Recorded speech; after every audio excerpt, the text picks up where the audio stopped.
saya akan menjelaskan tentang bagaimana kita memonitor dan mengendalikan penggunaan material dalam pembangunan kapal baru.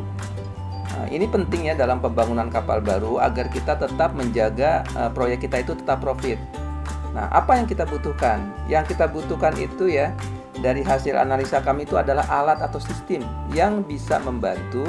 Yang pertama, mencegah terjadinya keborosan. Dengan cara apa?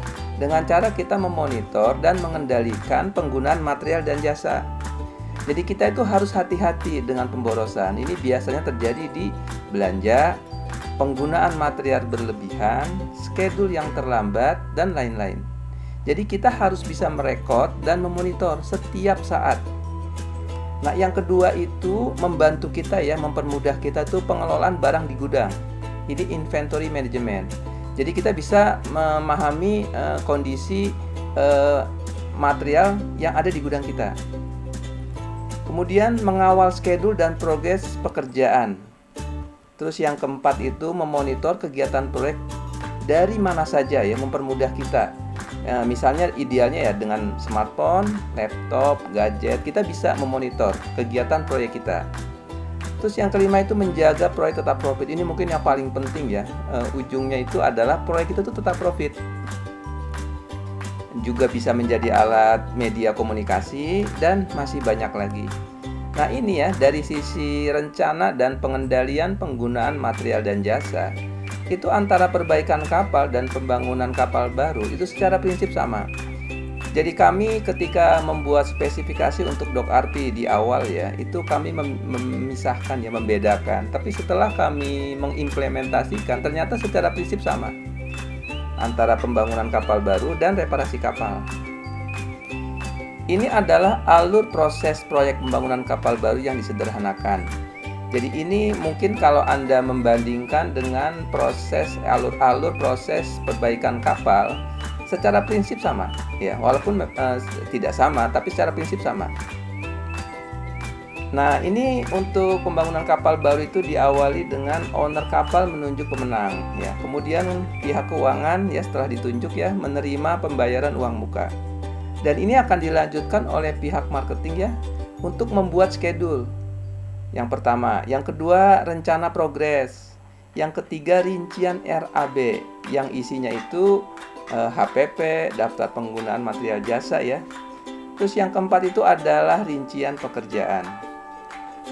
Nah, ini akan dilanjutkan oleh pihak produksi membuat rencana pekerjaan dan daftar material yang dibutuhkan mereka. Nah, kemudian pihak pengadaan akan menunjuk subkontraktor.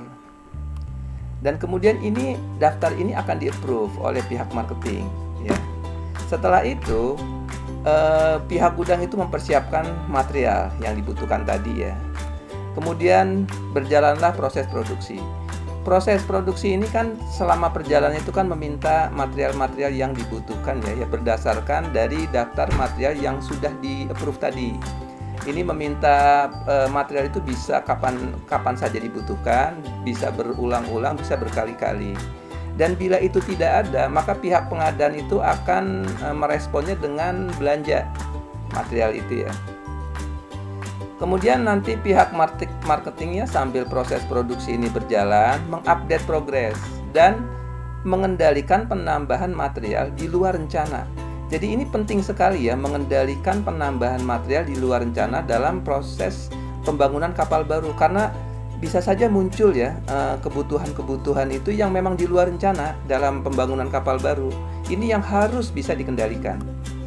Terus kemudian ini akan dimonitor oleh pihak manajemen, dan bila kita menghendaki pihak owner kapal juga bisa kita berikan dia channel untuk dia bisa memonitor sebatas informasi-informasi yang nanti kita tentukan.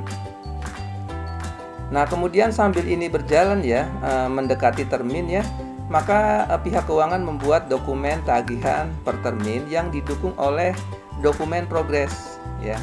Terus kemudian ini dilanjutkan, ini di-approve oleh pihak manajemen, dan kemudian dilanjutkan dengan pembuatan invoice yang dikirim ke owner kapal, dan owner kapal membayar per termin. Jadi kira-kira seperti ini ya alur proses pembangunan kapal baru. Ya, di mana yang penting itu kan kita memonitor dan mengendalikan penggunaan material oleh proses produksi yang sedang berjalan ini.